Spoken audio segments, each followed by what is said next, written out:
My name is Shogun. Joining me today is my friend Meowzinator. I'm calling you Meowzinator. Full name, Praise Meowzinator. And we're going to be having a very interesting conversation. We're going to be talking about the spirit of humanity and Abraxas, dialectics, and finding truth in the midst of oppositional perspectives.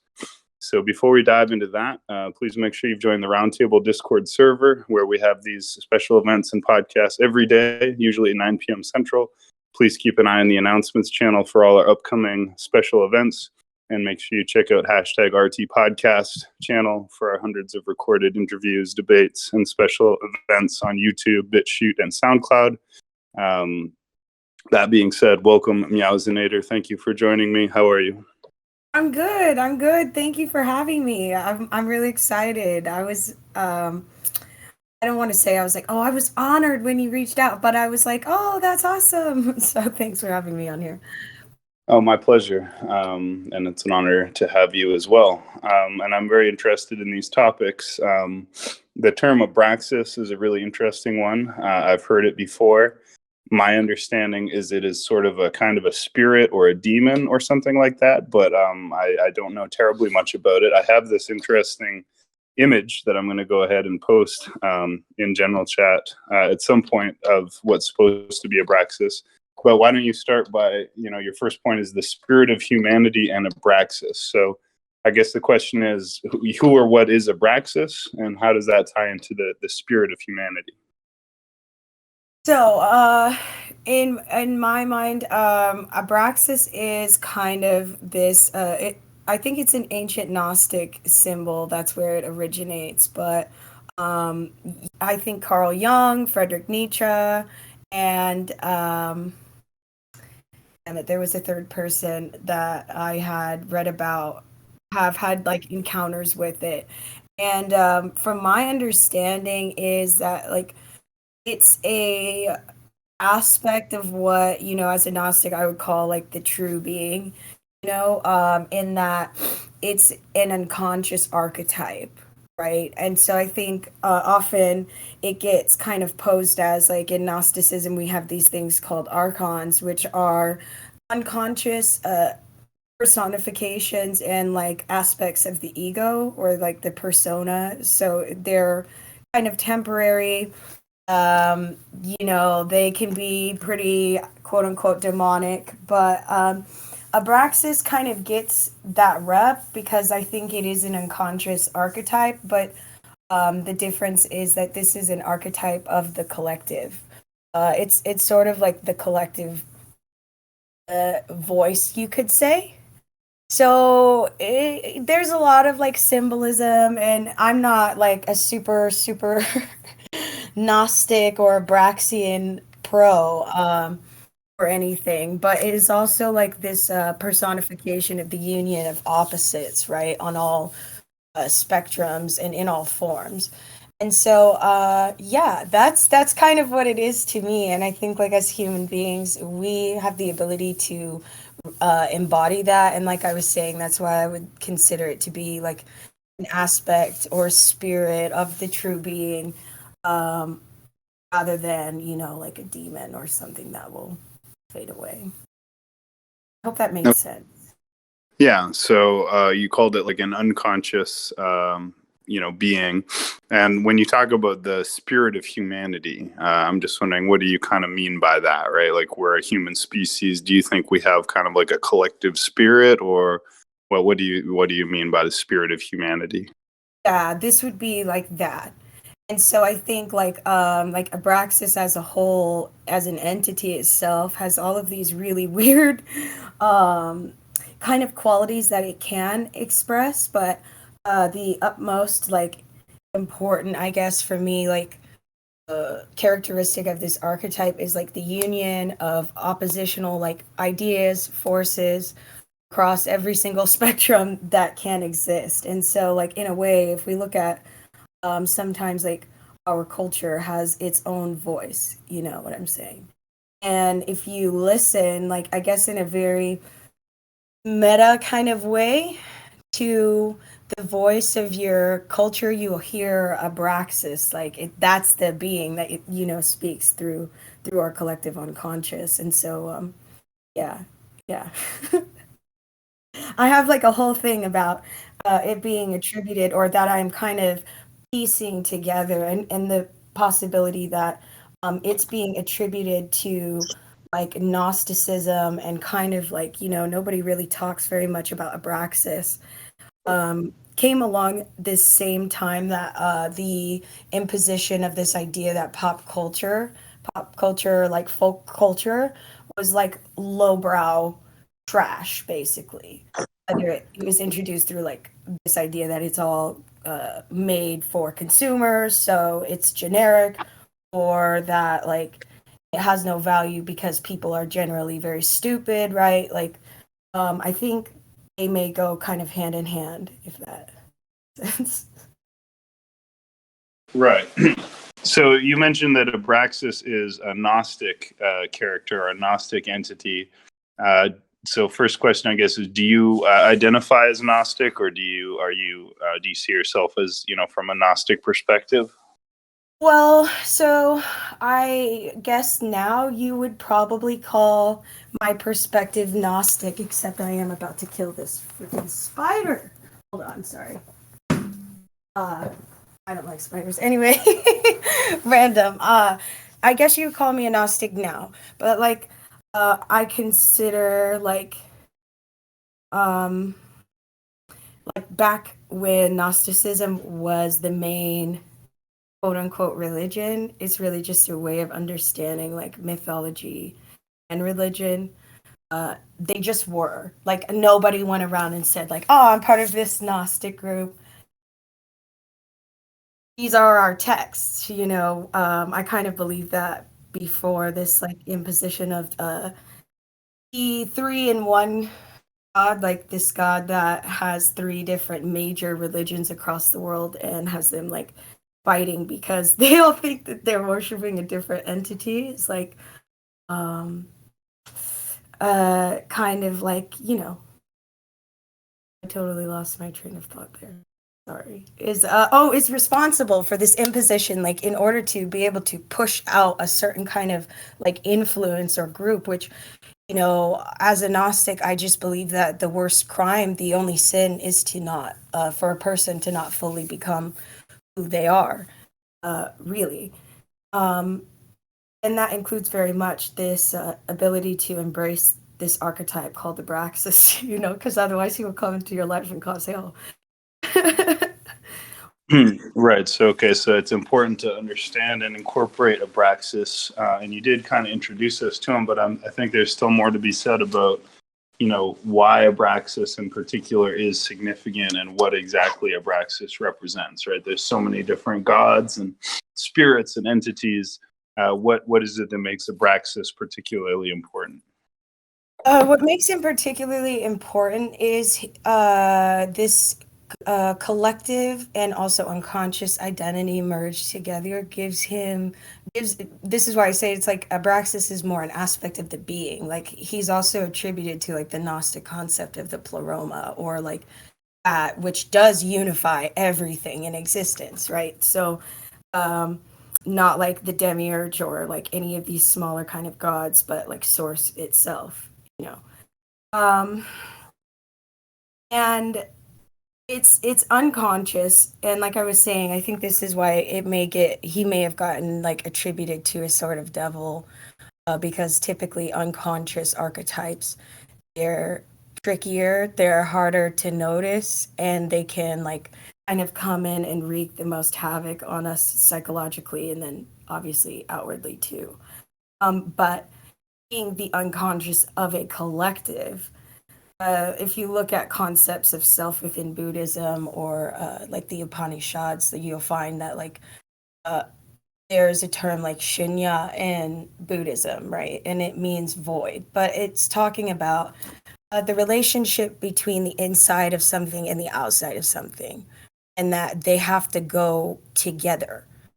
You know, it can't just be one or the other. You see what I mean? So this is kind of why I would say it's an aspect of like the true self, because in my opinion, like me being fully identified with that self is like a form of egoistic altruism, you know, where I'm more considering of the self that's outside of my physical body in the form of other people because it's in my best interest to do so, you know. And that's Abraxas. That's what it's all about. But Hmm.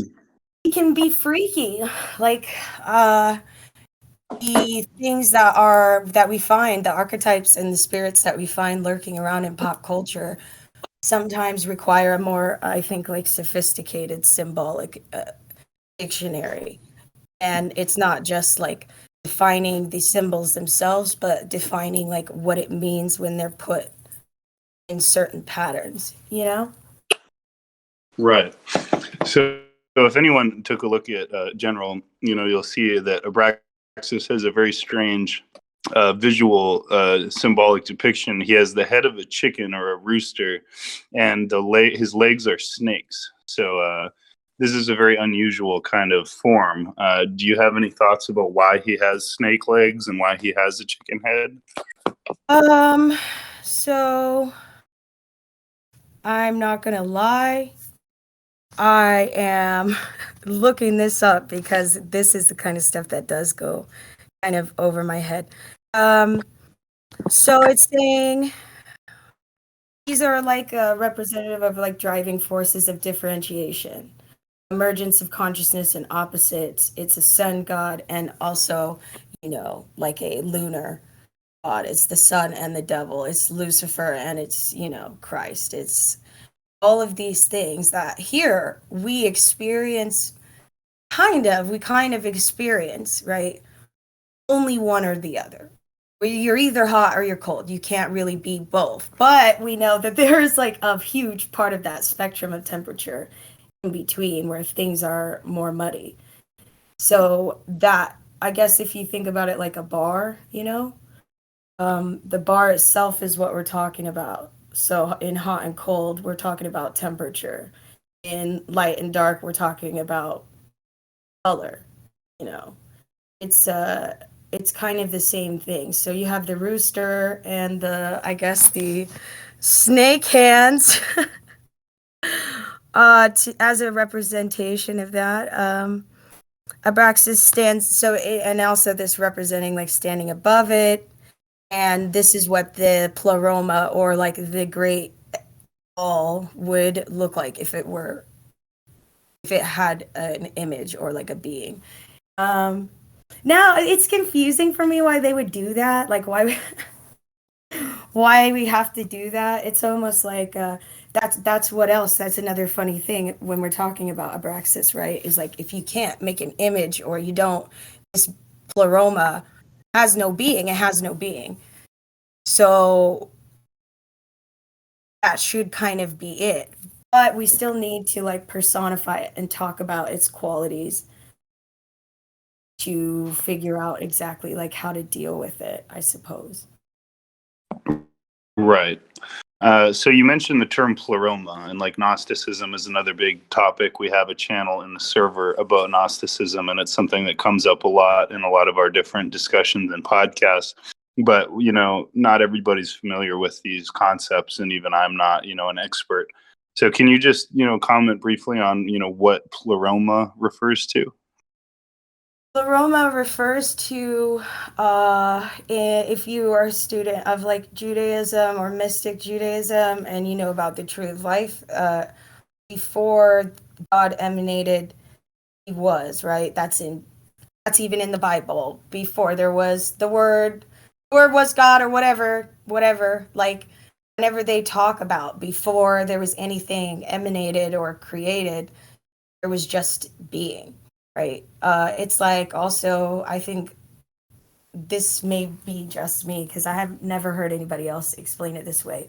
If you look all the way back through time and space, you'll find we come to like a barrier of a microwave radiation background, right? So we don't really know exactly how we would experience that. We don't know if there's any time in that state or field before everything kind of exploded after the Big Bang. Like it's the limitless light. It's the ineffable, the true, like God, under which all things are freely given and all of this is happening. Is this an open discussion? I mean, I don't mind. No, it isn't. It's the same. It's the same format as all of our other Okay, podcasts. sorry. But if you wanted to say something, go ahead. I just want to say, like, from my, like, I've read a lot about Gnosticism. Like, from my perspective, like, the pleroma is essentially like a higher dimension where the aeons come from, and essentially the aeons are like the prime creator gods. They're like the gods that like created everything, even the things that we don't even know exist. And then fundamentally the universe we exist in was created by one of their bastard children who didn't know how to create properly, essentially, is like the basis of the story. So the pleroma is like this dimension where like these unfathomable intelligent like super beings like live in some sort of transcendent eternal light phase.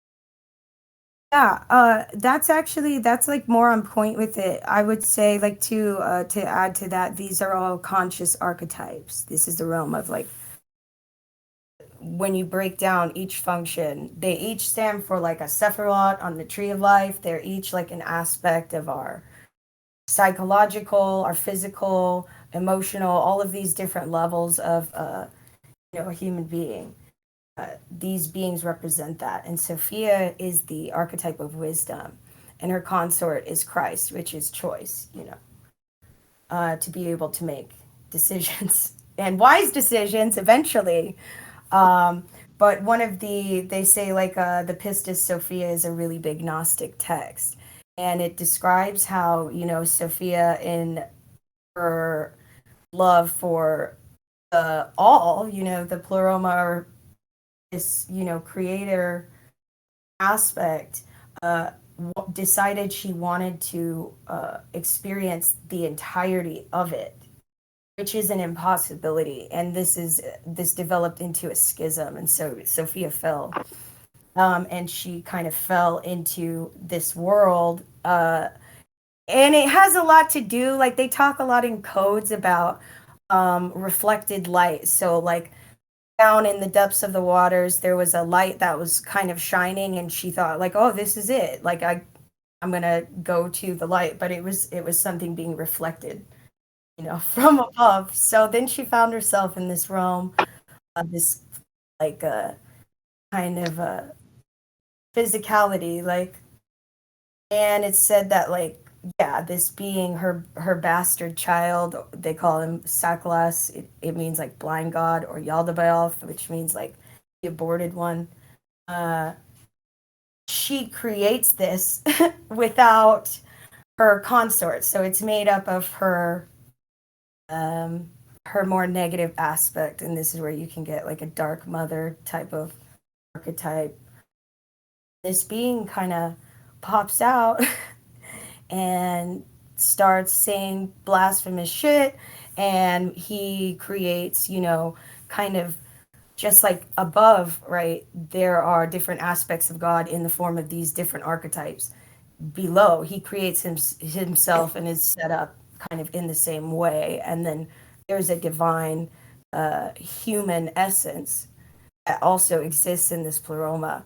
And that is kind of how we're having this experience here. But that's the very heady shit. Yeah, no, this is really great. It seems you're quite knowledgeable about some of these topics, and we've done a lot of episodes trying to dig into this from different angles. So it's really helpful. So you mentioned next, like dialectics.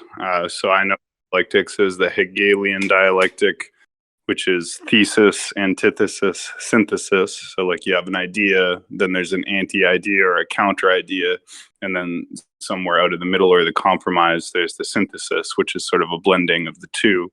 And sometimes people talk about this in politics as problem, reaction, solution. So it's like, okay, well, the problem is terrorism, the reaction is, counterterrorism, and the solution is, the Patriot Act, and this is supposed to be how governments move forward with their agendas. But what are you meaning by dialectics here, and how do you see that tying into humanity and Abraxas? So I learned dialectics when I was was like philosophy when I was in high school, and I think we were learning about Plato or Socrates. I can't remember which one had a book. Like the guy who asked the question, what is good? What is piety? What is justice? All of these things. And all of them are stories about how he would kind of go to certain people, different people that he admired or that may have had like certain abilities in one area or another, right?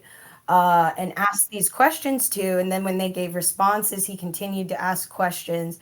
And, instead of it being a sort of like discussion for the sake of tell me absolutely like what is the absolute reality based on your perspective, it's more or less like what is your perspective, are you 100% certain that it's exactly what you think it is, are there any ways that like we can better define this thing, and that's kind of how he goes about it personally. But then you have like dialectical discussions and conversations, which I think like I'm also pretty big into the field of memetics, which is, a study of how ideas kind of spread and grow through culture.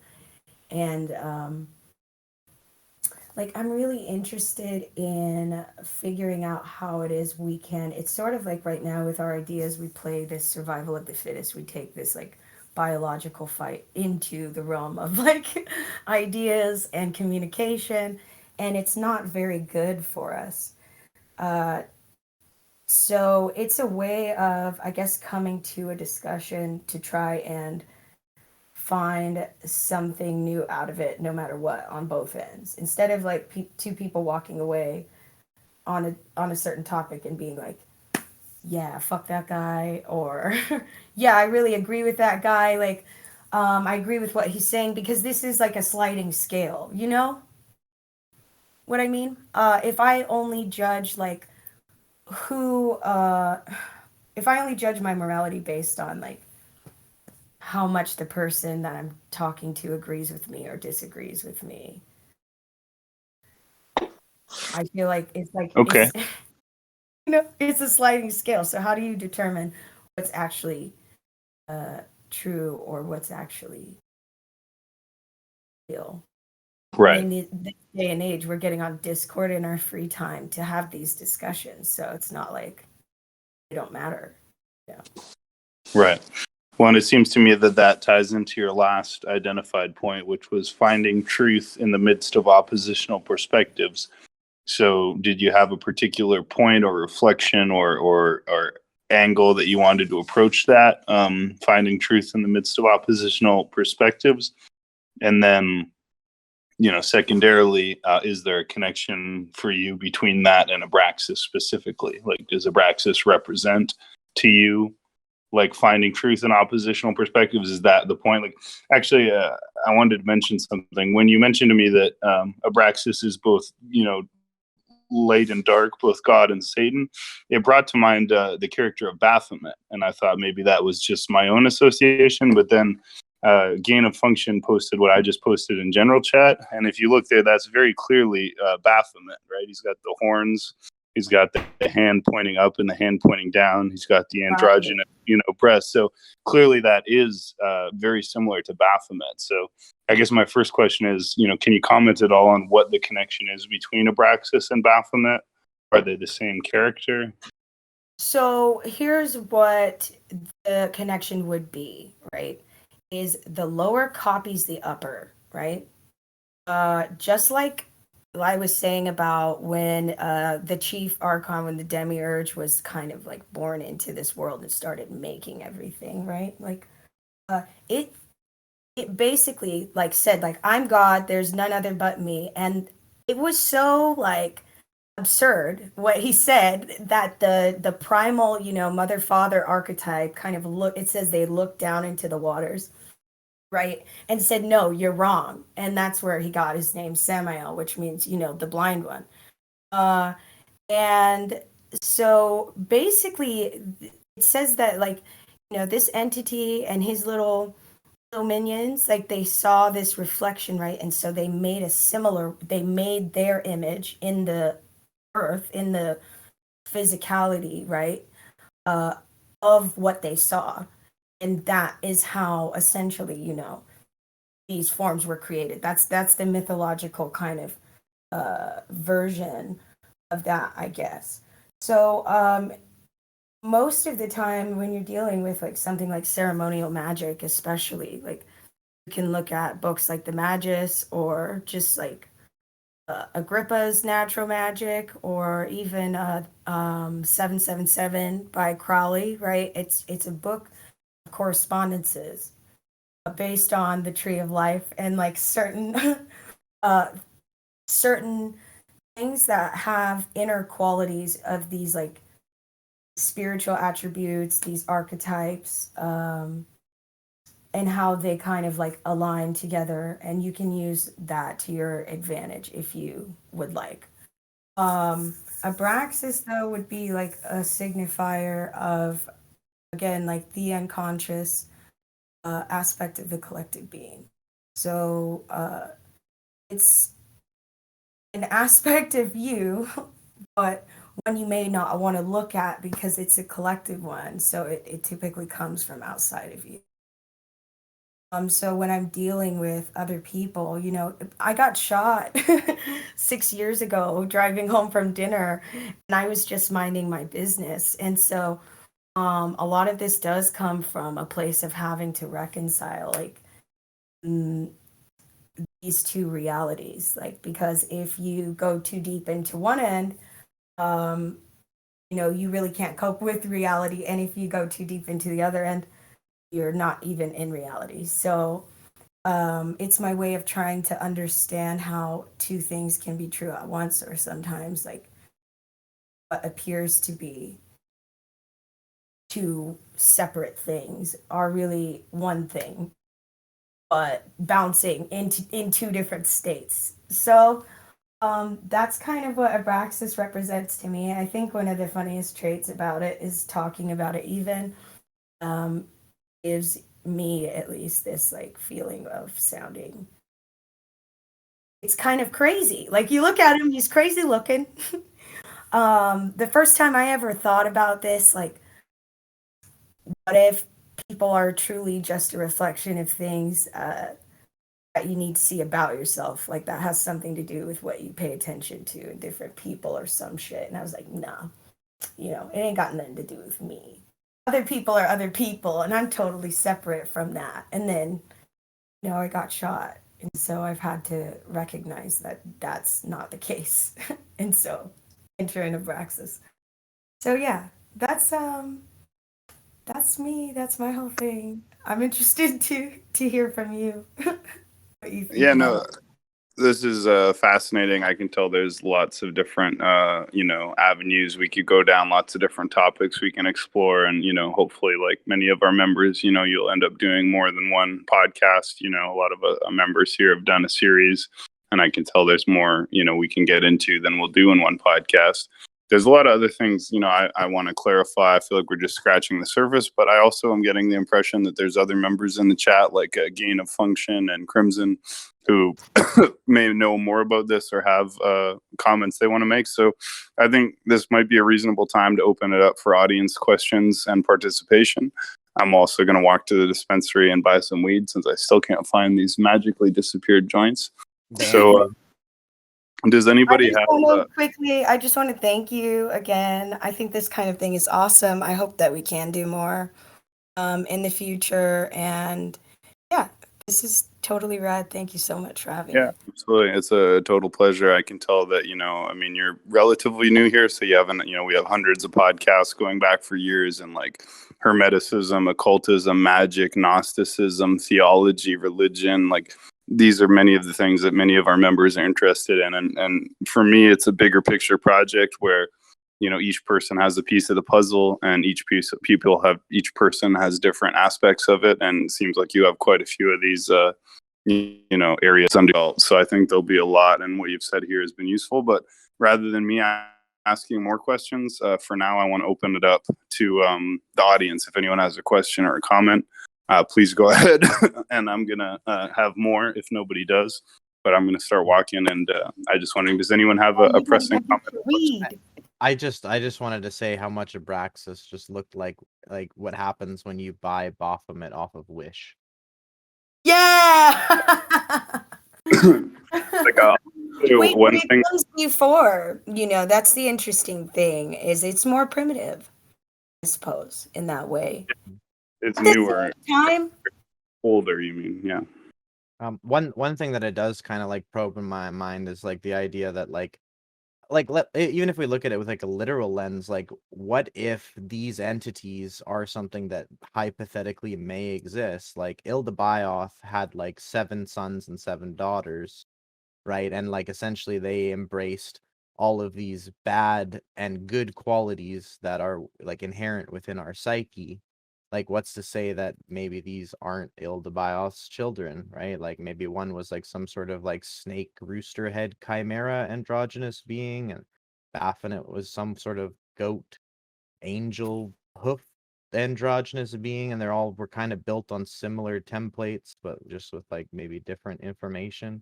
Like the whole chimera narrative is often like repeated in a lot of different like between Gnosticism, even Christianity. Um, Pretty much almost every religion kind of has these stories of these like chimera entities that are like androgynous or have these strange features like these do. It's yeah, possible. Maybe they are like the children of Ildabaoth. I'm getting all emotional here.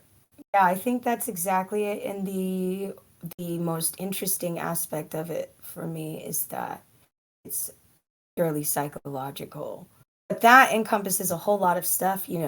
Nietzsche is like the first psychological philosopher ever, and he kind of talks about like what is the real self in terms of the mind, and he talks about it as like legion, essentially, a bunch of competing drives and forces, and like he talks about what's important for a human being to kind of be well adjusted in its consciousness, and how he has a essay, and I think it's called like Use and Abuse of History for Life, and he discusses how like if we don't understand how the cultures before us, the cultures that we kind of live on top of metaphorically, that run back hundreds of generations work, like we're doomed in terms of developing a psychological center. you know you have to build something that can get all of these different forces to come together and kind of work together in a way that is harmonious. So that's what, like, what's that shit called, that people do when they do demons, and it's based off of Solomon's stuff. Goetia. Oasia. Okay. That kind of stuff is like, I don't know whether it was an effect of what was being done. Like, sometimes I'm curious if magicians don't work through culture to just create ideas that live way longer than they do, you know? So these effects were introduced, and that's where you get all of these different demons, or if they are something like just inherent in us, you know what I mean? Some Gnostics believe that like archons really are aliens and they invaded the earth and shit, and yeah, that is a whole different line of logic. But if that's true, it's like, oh, it would make sense. Well, you could probably say that there is a possibility of it, but it wouldn't be like aliens in the way that like like NSA's like gray aliens. It would be more the idea of like a interdimensional or transdimensional entity that essentially has a like I wouldn't want to say omnipresence, but like a presence that is like within the field itself that makes up our like collective like our psyche, because all of the children of Ildabaoth are essentially, when you translate their names, they basically mean like things like anger, envy, greed, sloth, gluttony. Like basically it's like the 7 deadly sins, and then they also were made with a counter opposites, which were the daughters of Ildabaoth. Yeah, Right. they're also like, dude, they call it the doctrine of the many eyes in Gnosticism, right? Mhm. Where like And this was like a hard realization. This was it was super emotional, and it was just really intense experience where we start talking about this, right? Yeah. Gnosticism is knowing yourself so you can awaken consciousness where it's been trapped. How does it get trapped? People get trapped in their jealousy. People get trapped in their envy. People get trapped in this. Like, people have something happens to them, they react to that. They don't think about what they're going to do, they just do it. And sometimes it feels like when you're angry, your anger can take control of you. And I had developed really severe PTSD with flashbacks. So it truly, there are times where I felt like I was possessed. Um, and so I feel like it first starts happening because you're talking about it in this way. Like, people do this, people do that, people outside of you, and you start to see it and you're like, wow, you know, people are just possessed by every which way and this and that, and very judgmental. And you're like, I got to get on my own shit. And for me, it was like a road rage incident that I had gotten into, and for some reason I thought to record it. I think I planned on recording him, and I ended up watching it back. And they talk about, like, when you're in one of these states, like, are you tense? Are you breathing hard? Like, are you shaking? Like, are you doing things you wouldn't normally do? Like, are you getting possessed by your emotions? Yeah.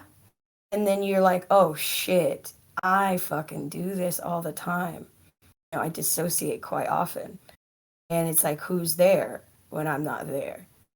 Sometimes it's one of these things. So So, that's why also my name's Praise Kick. You know? sorry.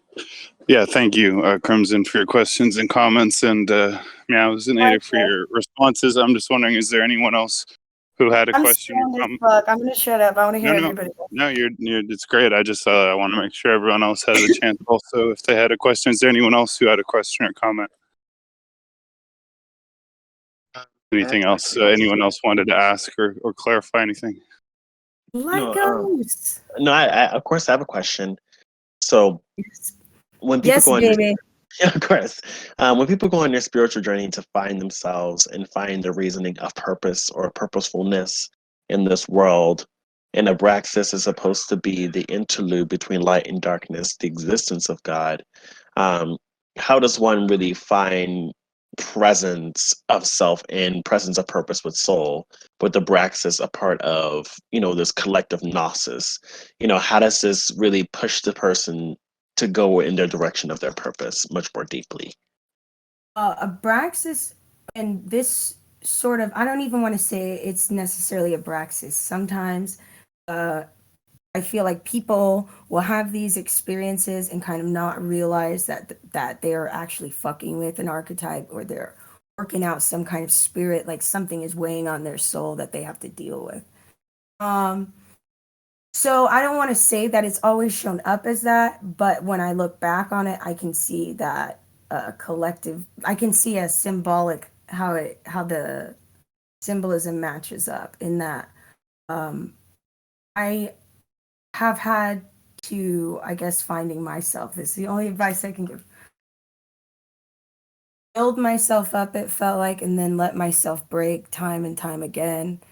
And it's like, it will force you kind of, when you encounter this archetype, to do that.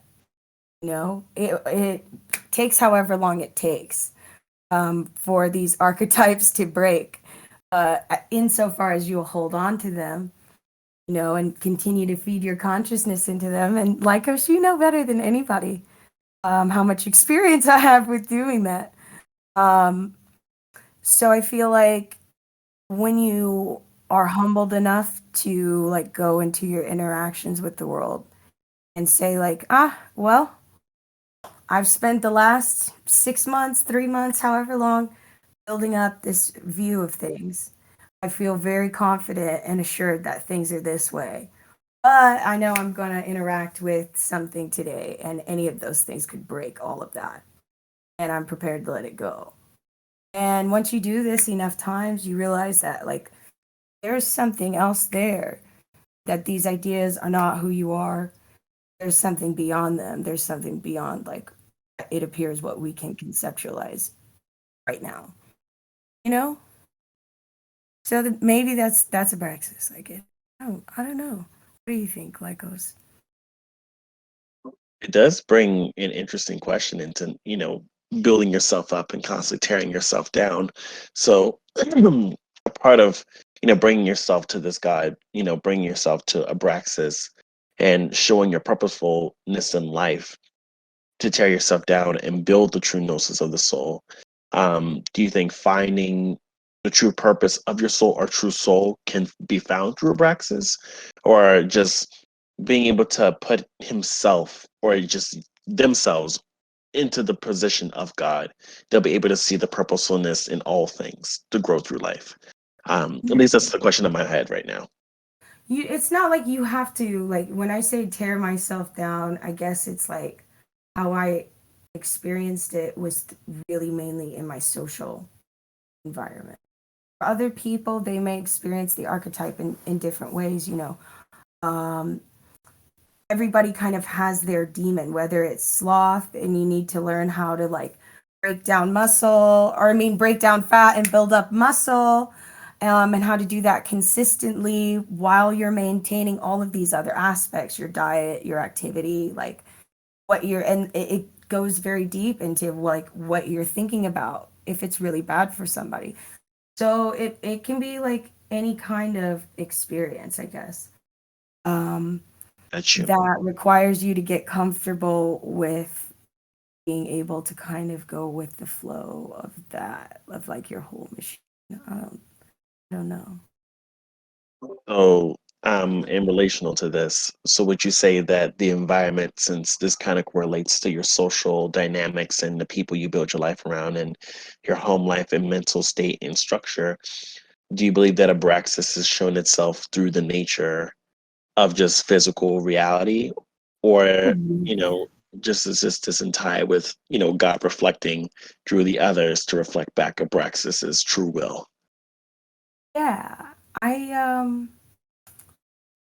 I think yeah, Abraxas, and even any concept like archetype or spirit, when you get really, really deep into it, and it could just be because I'm crazy. I've really thought a lot about this, and the more you think about it, the more you see it, and you feel like you're starting to see something, and so it's like it's very trippy.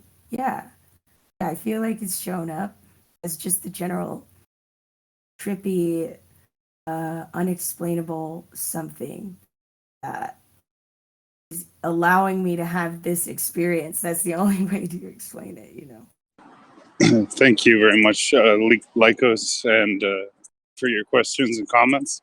I was just wondering, does anyone else who hasn't had a chance yet also have a question or comment for Meowzinator? Or just something to talk about. Yeah, if not, think about if you do. So I'm just reflecting on this, right? I find the character of Abraxas really fascinating. When I was in Amsterdam, with my ex, there was a club we went to called Abraxas, and I started researching this, and it's a really interesting concept. And I think the main thing I'm taking out of it is like it is the union of duality, right? So I'm a Christian, and in Christian theology, there is dualism, right? You got God and the devil, angels and demons, and it's to me that the key point of Baphomet and Abraxas is that they unify the duality into one character, and they recognize that we all have light and darkness, and like all of the different expressions of creation are integrated into one being rather than divided into two or more beings. And I can see the power of that. And, the chicken and the snake kind of makes sense to me because you got the reptile and the avian, what might be seen as enemies, right? The snakes or the reptiles eat the eggs of the avians.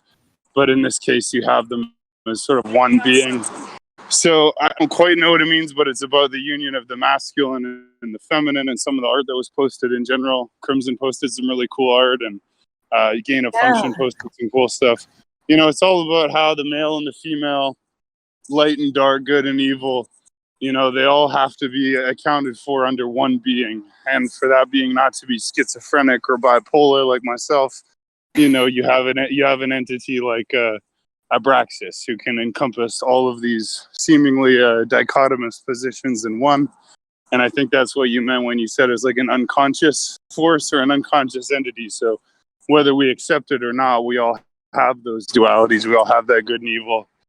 Darkness. Is that kind of what you meant when you brought this up in context of the dialectic and the different positions that, you know, at the end of the day, it's all one journey? Like, I'm kind of grasping at this to try and understand your core point of it, but is that close at all? Yeah, I think that is pretty close. Is like the other aspect of it is like I would be remiss if I didn't talk a little bit about Kek. Like it's like deities sometimes within deities. Like okay, in hoodoo sometimes, right? You'll have one entity with many faces, like forms that it comes in, and they can be pretty dramatic. And what you're doing, or even basic ceremonial magic, you're talking about the different faces of the planets and calling on those, and those come in the form of different gods or goddesses or plants, stones, smells, colors, anything. So uh doing that, I don't freaking I'm trying to remember my train of thought. I'm super stoned right now. Oh yeah. Abraxas. Abraxas is like abracadabra, you know, which is actually some kind of like special occult thing. Like I think it has to do with gematria and something about the numerics of what it represents is like magical or whatever. Abraxas is an entity that you can kind of call on. It's this archetype that has a habit of showing up under different faces. Sometimes it's frogs, like, and the way it's talked about is like Abraxas is this, he is that. It's not just an amalgamation. It's not just like, oh, I'm the head of a rooster and the feet of, you know, my feet are snakes and there's a separate identity. It's like each one is its own identity, each, I guess, like symbolic kind of aspect of the being itself. All in one. You know what I mean? So it's a Yeah. unification of all of these things, and it's like representative of the part of you that can kind of rise above the individual, and that is like, I think, the level on the social kind of level, you know, collective. Beautiful. Thank you. Thank you. So, yeah, this is great. I just want to ask you again, is there anyone who has a question they haven't had a chance to ask, a comment they haven't had a chance to make? Well, you have the opportunity. All right. So if not, I mean, again, I think this probably should be a series. Maybe we can do 2 or 3, like usually like trilogies are good, you know, over time. But for today, is there a final message, a takeaway thought you want to leave with the live audience and also the YouTube and BitChute audience who listen to this later? What would you like them to sort of take home from this? I don't know. I guess like whatever they will take away from it, maybe just to look into it. It's an interesting, at the very least, it's an interesting cultural kind of symbol and represents something culturally kind of. Absolutely. Things like key. So yeah, and that I really appreciate you having me again, and I'm looking forward to doing more in the future. Thank you so much. Thanks so much. It was great to talk to you. It was very interesting. I look forward to more as well. So thank you, Meowzinator. Thank you to the live audience. Make sure you join the Roundtable Discord server. We have a great podcast tomorrow with Mr. Jack Frost about the Mandela effect and many other interesting things. That's at 9 p.m. tomorrow. And we do this podcast every day in the Roundtable Discord server. Check out announcements channel for upcoming special events and the RT podcast channel for all of our past recorded events. And thank you so much, Meowzinator. Thank you to the audience and for your questions and comments. God bless. Why don't we jump up to the other chat upstairs and we'll hang out for the rest of the night. And we'll see you guys again for the next episode tomorrow. Thank you again, and God bless. Thank you. See you up there.